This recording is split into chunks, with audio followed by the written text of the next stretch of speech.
Hi, my name is Liv, and I'm truly scared for our planet. Last week, my mom came to visit me at college, and we started reminiscing, and the conversation moved to talking about what life looked like when she was in school. And she told me cute stories, but the conversation quickly became clouded by how life was ruled by nature when she was younger, and that's just not the situation for us now. And she even told me she was sorry, so the conversation quickly took a dark turn as we shared concerns for what future generations would even look like and what the world would look like in years from now. I've become increasingly aware of the fact that our planet has taken a drastic turn for the worse and cannot withstand the destruction caused by humans any longer. Deforestation, chemical spills, and climate change will catch up to us in the near future, incapacitating our ecosystem and population. I can easily say I would not like to see the day nature gets its payback on humankind. The thing is, the planet will survive, and it will be reborn without a trace of humans once polluting it. The reason I bombard you with all this negativity is again because I am scared. I want to make a change, and I believe we need to make a change as soon as possible to save our planet. As some people know, but most people do not, a train derailed in East Palestine, Ohio on February 3rd. Not only did this crash result in fires that took days to put out, but a chemical spill of carcinogens and lethal compounds. Vinyl chloride was one of the main chemicals spilled in the derailment and has a direct link to causing cancer. Since the crash, wildlife has been dying out as chemicals spread into the water, soil, and air. ABC News reported that over 43,000 animals died as a result of chemicals seeping into the sediment and groundwater. That's an insane number with such a small amount of time. An evacuation was even mandated as a result of the derailment. People returned to their homes in a matter of days, still concerned whether or not it was safe for them. Despite reassurance from government officials and the Environmental Protection Agency, I cannot fathom how it would possibly be safe. This whole event just confused me in general, so I looked into Norfolk Southern and their safety regulations, and what I found completely horrified me.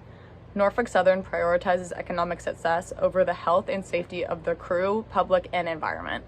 The method decreases financial and operating costs, yet increases the chances of unreliable service, derailment, and safety issues. Meaning if basically the opposite railroad regulations were in place, the derailment could have been completely avoided. To emphasize the stupidity and selfishness of these regulations even more trains have derailed since East Palestine, and nothing has been done. A singular month later in Minnesota, another train derailed, spilling copious amounts of ethanol into our ecosystem, which is detrimental to the environment and humans. The derailment resulted in another evacuation, and the consequences have still not been completely understood. To emphasize the point further, a month after that, in Rockwood, Maine, another train derailed, spilling hazardous chemicals. So what can be done about this? Because obviously something needs to change. You can start by checking out these 2 QR codes and simply signing your name. Individuals can make the biggest difference in situations like these, especially when brought to social media.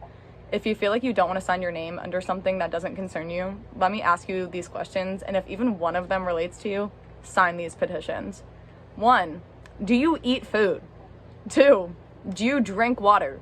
3. Do you breathe air? As I'm sure these relate to you, please sign these petitions. And if you actually take your time to look at them, you will see that not many people have signed them. I can't stress enough that we need individual voices to speak out and show concern for our planet and health.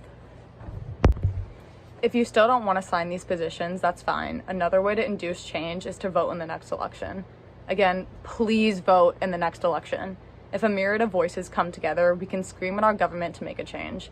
Now, if you're not old enough to vote, that's fine. Just please share this video or repost any other media that you see revolving this environmental crisis.